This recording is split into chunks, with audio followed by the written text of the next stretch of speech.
Olá, meu querido, minha querida, mais uma vez eu venho aqui trazer para você a poderosa palavra do Senhor Jesus, agradecendo a Ele por mais uma oportunidade de voltar aqui ao meu canal e falar sobre a poderosa palavra dele, compartilhando com você, a qual está escrito no livro de Jonas, capítulo 1, versículo de 1 ao 4, que tem o título A Vocação de Jonas, a sua fuga e o seu castigo.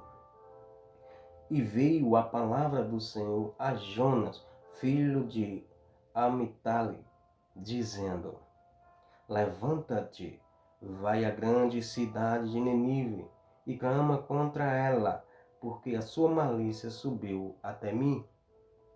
E Jonas se levantou para fugir de diante da face do Senhor para Tarsis. E descendo a Jope, chegando lá, melhor dizer, achou que um navio ia para Tarsis.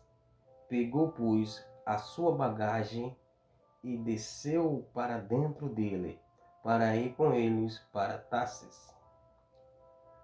Dirigindo-se, ou melhor, saindo-se da presença diante do Senhor,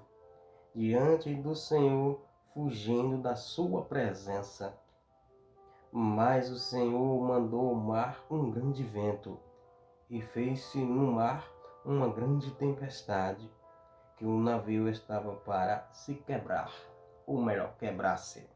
Meu querido, minha querida, e o que eu venho trazer aqui para você, o que o Senhor, melhor dizer, vem trazer aqui para mim e para você, é que fala sobre a desobediência do homem, né? A desobediência de Jonas levou Jonas ao sofrimento. Para você que já conhece a história de Jonas, né? A história verídica de Jonas, né? Que ele se desviou do caminho, se desviou da cidade que Deus queria que ele fosse, era para ir para Nanives e foi para Tarsis. Mas aí não teve como ele fugir. Quando o Senhor coloca os olhos, quando Ele manda fazer, faça. Pois Ele tem projeto para você, tem projeto para mim. Não adianta a gente querer fugir do que Ele quer que a gente faça. Então nós precisamos entender qual a vontade de Deus para a gente não cair na tribulação, no sofrimento, o qual Jonas caiu. Jonas pegou um navio com destino a Tars, em vez de ir para Nanive, pegou com destino a Tars, cidade de Tars. E no meio do mar, quando o barco se dirigiu à cidade, veio uma grande tempestade que o Senhor a permitiu, aonde quase que acaba com o barco, né, com o navio, onde estava Jonas, né? E aí descobriram, né, que Jonas estava lá, foram lá no porão, melhor dizer, né? E viram que Jonas estava lá dormindo, e aí questionaram por quê e tudo. E aí Jonas viu que era o culpado de toda aquela tempestade. Que jogaram todas as mercadorias e nada. Então Jonas sentiu a necessidade e viu que era a culpa dele. Então ele teve que sair do barco, caiu no mar, caiu na tempestade. Mas o Senhor tem os seus caminhos, né? Tem os seus caminhos. Então aí ele fez com que o Jonas entrasse num grande peixe, né? No grande peixe, ele entrou no ventre do peixe, passou 3 dias, né, no ventre do peixe, até chegar na cidade de Nenive. E lá foi vomitado do ventre do peixe, ou melhor, saiu do ventre do peixe, o peixe botou ele para fora, melhor dizer, né? E aí aconteceu, ele foi fazer a missão que Deus queria. Então é necessário muitas vezes que nós paramos e pensamos o que Deus quer para a nossa vida, para a minha e para a sua vida. Senão vamos ser vomitados, passar por a tribulação, vamos estar sem força, estar sendo, vomitado, porque a gente muitas vezes se encontra assim dessa forma, né? Sem força, sem ânimo, sem coragem, né? Aí trago-se o figurado, vomitado, porque a gente está sem força, sem ânimo, sem coragem. Por quê? Porque fomos desobediente do Senhor. O Senhor diz, vai a tal lugar. Se ele diz, vai a tal lugar, se ele manda você ao lugar que ele quer, você tem que ir, eu tenho que ir. Porque senão vão passar por tudo que Jonas passou. E muitas vezes nos questionamos, a gente encontra em tanta tribulação, tanta perturbação, e nos questionamos por que estamos passando por isso. Mas aí está a resposta. Porque, perdão, tá? Mas aí está a resposta. Porque Jonas não obedeceu ao Senhor, passou por isso. Porque nós não obedecemos ao Senhor e passamos também por tribulações, por tempestade, muitas vezes por situações adversas, né? E nós precisamos ter essa visão espiritual, saber o que Deus quer para mim e para você. Muitas vezes nós nos encontramos dentro da nossa própria casa com situações complicadas, com tempestade. Ou seja, o navio que você tem que guiá-lo, controlar, está em uma tão grande tempestade que você não sabe mais nem como fazer para guiar esse barco, né? Para guiar esse navio. E agora o que é que vai fazer? A tempestade está pegando, a tempestade isso, aquilo, outro, né? E muitas vezes ficamos perdidos. Mas é preciso entender que naquela tempestade, naquele barco, naquele navio, o qual é minha casa, é sua casa, você precisa ser o condutor da sua casa, do seu navio, do seu barco, da sua família. E aí, se a gente não começar a murmurar, não reclamar, a gente vence. Mas quando vem em nossa direção, né, uma esposa que dá trabalho, um esposo que dá trabalho, um exemplo, tá? Um filho que dá trabalho, uma filha que dá trabalho, que não quer ouvir você, que não quer me ouvir, né? E aí a gente questiona, eu não quero mais, não dá, não estou conseguindo, não estou aguentando mais essa situação. Eles não me escutam, eles não me ouvem. Mas o Senhor colocou você e eu naquele meio, porque sabe que temos capacidade de dirigir esse barco. Sabe que temos capacidade de dominar esse navio. Sabe que temos capacidade de acalmar a tempestade. E como vamos acalmar a tempestade diante dessa situação? É seu esposo que está dando trabalho? Ora por ele. Busca a Deus por ele. Paga preço por ele. Pagar preço é você descer as madrugadas, é você orar as madrugadas, é você renunciar àquilo que você está apegado por ele, é você dialogar com o Senhor por ele. Pagar preço é você se levantar as madrugadas e pôr as mãos sobre ele, pedindo para que Deus o acalme, o proteja, o converta. Se é seu filho que está lá fora, que não quer saber, paga preço, ora, clama a Deus, escuta o Senhor, né? Escuta. O que é que o Senhor quer que faça? Aonde que você deve começar para acalmar a tempestade do seu filho e ganhar o seu filho para Jesus e colocar uma calmaria na sua casa, na vida dele. Escuta o Senhor e Ele te dirá o que vai fazer. Mas não façamos como Jonas, que não escutou ao Senhor, foi para um outro lugar. E a gente muitas vezes é assim. Ah, o filho, por exemplo, está dando trabalho. Aí começamos a reclamar, xingar, brigar, discutir com ele, discutir com ela, esposo discute com esposa, esposo com esposa, e aí vai a família se destrói toda. Você perde o controle. Aonde que você é o mastro da família? Aonde que você é o profeta da família? Aonde que você e eu, nós somos o pregador da família. Mas se a gente faz todas essas tendências de murmuração, de xingaria, não vai acontecer a bonança da calmaria da tempestade. É preciso pedir ao Senhor a calmaria, abrir os ouvidos para ouvir o Senhor falando aos nossos ouvidos o que Ele quer que façamos. e deixar ele agir. Mas se formos colocar diante da situação e dizer não tem mais jeito, a tempestade está pesada, esse não muda, essa não muda, essa menina só vive na rua, essa menina só vive, não quer saber mais de nada, essa menina é isso e aquilo outro, só quer estar nas bebedeiras, nas farras, essa menina não vai ter mais jeito. Não vai ter mesmo não. Se você está proclamando para sua filha que ela não tem mais jeito, e está falando na frente dela que ela não tem mais jeito, ela não vai ter. Palavra tem poder. Né? Palavra tem poder.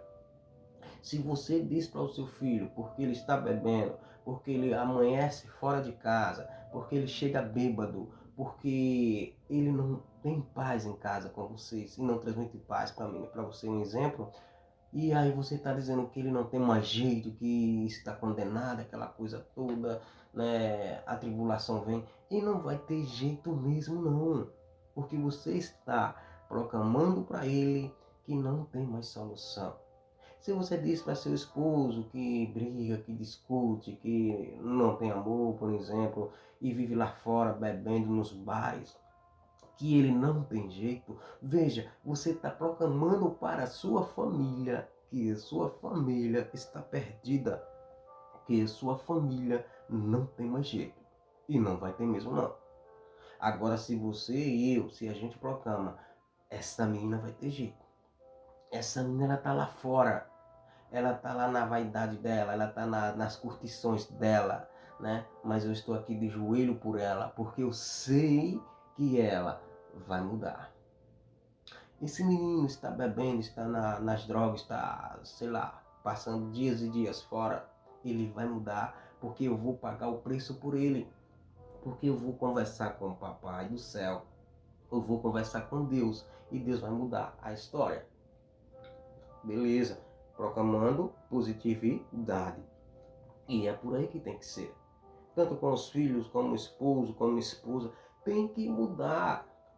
E se tá dando trabalho a família todinha, é só você, só sou eu que tem que trabalhar. Eu preciso, você precisa trabalhar a sua espiritualidade, a nossa espiritualidade e trabalhar a família, passo a passo, no tempo certo, na hora certa. O problema, meu querido, minha querida, é que muitas vezes nós queremos no nosso tempo. Nós queremos na nossa hora. Mas não é. É no tempo de Deus. É na hora dele. Pode fazer o que for. Se não for o tempo dele, não vai acontecer. Ah, mas eu não estou mais aguentando. A minha família, os meus filhos, o meu trabalho. O meu emprego está isso, está aquilo, outro. Estou cansado. Clama ao Senhor. Busca Ele. Só Ele pode dar a solução. Só Ele que tem o plano para você, como diz a música aqui que está aqui atrás, o fundo musical, perdão. Ele tem o melhor para você, Ele tem o melhor para sua família, Ele tem o melhor para mim, para nossa família. Mas muitas vezes a gente tá tão sufocado, né? A gente tá tão angustiado com tantas coisas acontecendo ao nosso redor, né? Seja o desemprego, seja a família destruída, ou seja, entre aspas, né, que desorganizada. A gente se sente tão sufocado que muitas vezes a gente quer resolver a coisa do dia para a noite. Eu queria resolver para ontem e não consegui resolver. E ainda hoje eu estou sofrendo com essa tribulação. Mas o Senhor Jesus tem os projetos para cada um de nós, né? Se a gente não se prepara, se a gente não ora, se a gente não busca, se a gente não pede ao Senhor misericórdia, se a gente não desce as madrugadas, se a gente não tem comunhão com Ele, como é que as graças vão acontecer?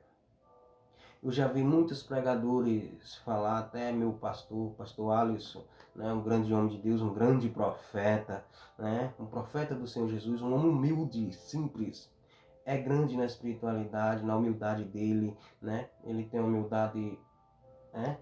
Tem uma espiritualidade também trabalhada, é um homem de Deus, onde Deus fala com ele, onde ele fala, onde ele profetiza, né? E aí ele fala, quer receber bênçãos? Busque, ore mais, ore muito. Quer receber muitas bênçãos? Ore muito. Quer receber poucas bênçãos? Ore menos. Então, quanto mais a gente diminui a nossa oração, mais as bênçãos têm tendência a diminuir, porque não é que o Senhor faz a troca. Não, só dou a ele se ele fazer isso. Não, ele dá. Da mesma forma, mas vai demorar um pouco, né? Porque ele quer ouvir da nossa própria boca o nosso pedido, né? A nossa renúncia, a nossa entrega, a nossa busca. Ele quer ver o nosso esforço para receber. E aí ele age, aí ele abençoa, e bênçãos e mais bênçãos, graças e mais graças, porque eu e você, nós estamos buscando, a gente está buscando a cada dia, a cada momento, né? As portas só se abrem se você bate na porta. As coisas só acontecem se você busca. Mas se eu e você, se a gente buscar humanamente, sem ter uma vida trabalhada, uma vida espiritual, né, uma comunhão com Deus, não acontece. Você pode ser o homem mais inteligente, você pode ser a mulher mais inteligente, você pode saber várias línguas, você pode saber o que for, mas não acontece. Porque quem lhe dá é Deus. Quem lhe dirige é o Senhor. Quem lhe abençoa é o Senhor. Não é você. Não sou eu que me abençoo. Quem me abençoa é Deus. Os talentos que eu e você tem, é Deus que dá. Se Deus dá, Ele também tira. Quando Ele vê que a gente está lá em cima, eu faço, eu posso, eu sou aquilo outro, né? Eu estou na fama, Ele vai e tira. Não é assim não, meu querido, não é assim não, meu filho.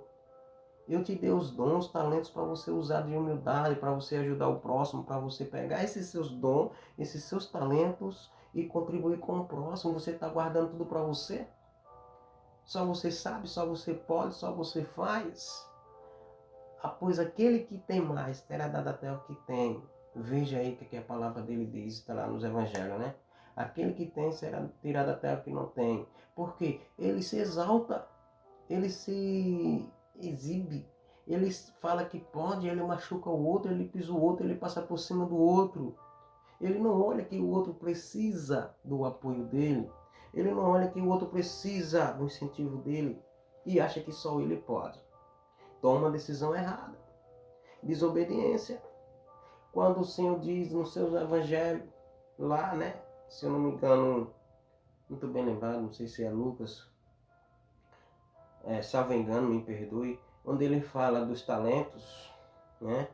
Que ele diz, deu talento a cada um, e cada um foi contribuindo, né? Cada um foi fazendo com que crescesse o talento. O que pegou um deu dois, o que pegou um deu três, e o outro que pegou um enterrou e só deu um, né? E ele viu que aquele não estava trabalhando o talento. Foi uma parábola que ele falou, né, para cada um de nós. Se ele nos dá o talento, se você tem um talento de cantar, de pregar, tem um talento de trabalho, tem um talento de desenvoltura, né, tem um talento de, seja lá qual for, profissionalmente, espiritualmente, em missão, ele quer que você, ele quer que eu e você, quer que a gente multiplique esses talentos e passe esses talentos para aqueles que precisam receber os talentos.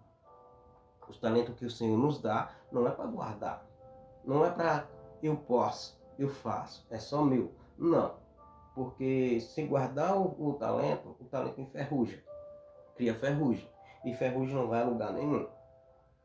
Por isso que muitas vezes eu já encontrei várias pessoas com grandes talentos, pessoas talentosas, pessoas cheias de talento, poderosas e paradas, né? E parados. Por quê? Porque não sabe trabalhar os talentos que tem, não sabe dar os dons que tem. Então Deus paralisa, o Senhor paralisa. Opa, ele não quer usar, então eu vou pegar. Então eu vou paralisá-lo. Que nós precisamos entender que tudo o que façamos é por causa que Deus permite. Os dons, os trabalhos, são permissão divina, são Deus quem nos deu. Se Ele quiser, Ele pode tirar todos os nossos dons e deixar a gente sem nada. Se ele quiser também, ele pode multiplicar os nossos dons. Mas ele pode multiplicar se a gente fizer por onde multiplicar. Né? Se a gente busca, se a gente ora, se a gente tem a comunhão com ele para todas as áreas de nossa vida, né? Seja ela espiritual, seja ela material, seja ela sentimental, né? Seja ela pessoal, tem que ter Deus, tem que ter o Espírito Santo na frente para você vencer, para você tirar os seus talentos, para você descobrir os seus talentos, é necessário ter o Espírito Santo de Deus em você e em mim. Senão nada vai. Você vai, vamos lá, você tem 10 talentos e vai querer trabalhar todos os 10. Não se trabalha nenhum. Pega os 10 talentos, vai fazer os 10 talentos, mas não faz nem sequer a metade de um. Porque vai ficar pela metade todos. E nada vai se satisfazer você, porque você está longe de Deus, longe do Senhor. Pode andar o mundo todo, pode fazer o que for. Você não vai ter felicidade, eu não vou ter felicidade. Porque a felicidade vem do Senhor. Foi o que Jonas fez. Jonas fugiu da presença do Senhor e aí encontrou infelicidade, encontrou desânimos. Não usou os talentos dele, não usou o dom dele para ir resgatar aquela cidade, ou seja lá o que Deus queira fazer com aquela cidade, que precisava usar ele. Aqui já dá uma outra palestra, já dá um outro tema maravilhoso, coisas boas que Deus vem colocando em meu coração, mas eu não vou adentrar nesse tema. Deus queria usar ele como profeta. Deus queria usar ele como um grande homem, um homem de oração, né? Clamou, pediu para clamar pelo povo.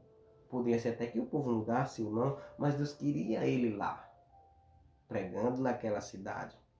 E assim Deus quer fazer com você.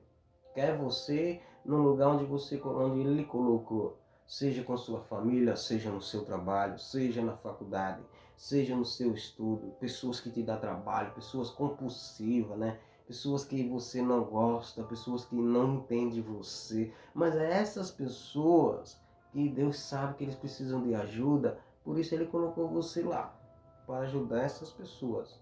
Então, não desista. Deus tem um planos para você. Deus tem projetos. Ninguém vai impedir o que Deus tem a fazer na sua vida. Agora, você e eu, a gente pode impedir a ação de Deus, os projetos dele na nossa vida. Se a gente se fechar e não fazer a vontade dele. Somos os únicos que podem impedir. As pessoas podem criar, podem fofocar, pode armar armadilha, né? Pode puxar tapete, pode levantar falso, pode fazer o que for para derrubar você, não vai derrubar não. Sabe por que não vai derrubar? Porque o Senhor tem plano com você. O Senhor tem plano comigo, como ele teve plano com Jonas, né? Ninguém tirou, nem Jonas conseguiu tirar o plano de Deus na vida dele. Mas Jonas também era um homem de oração, né? Para ter, né? Chega lá, foi lá e fez a missão que Deus queria. Com certeza ele tinha comunhão, digo em minhas palavras, com Deus para que isso aconteça, tá? Então, o único que pode muitas vezes tirar, né, as bênçãos do Senhor, tirar os talentos, tirar os planos do Senhor da nossa vida, somos nós mesmos com nossas indiferenças com Ele, com nosso esfriamento com Ele, com nossa desobediência com Ele, com o desejo de seguir caminhos largos, caminhos melhores, caminhos visualmente bons, e aí no final é estreito, né? Tudo isso é destruição que nós mesmos poderemos, se não tiver cuidado, destruir, sair da presença do Senhor. Então, meu querido, minha querida, para não alongar mais, eu quero aqui pedir que Deus o abençoe, você, sua casa, sua família. Seja profeta do Senhor, seja uma profetisa do Senhor. Profetize para sua família, clame por sua família. Deixe que o Espírito Santo trabalhe na sua família. Deixe o Espírito Santo de Deus te usar. Deixe o Espírito Santo de Deus usar sua boca, sua voz, seu olhar, Deixa o Espírito Santo de Deus colocar diante dessas pessoas que te dão trabalho o brilho do Espírito Santo. Ele quer que você, a partir de hoje, seja profeta na vida daqueles que te dão trabalho, na vida daqueles que você diz que não tem mais jeito, mas o Senhor tem solução para tudo. Amém, meu querido, minha querida? Deus te abençoe e te guarde hoje e sempre. Amém.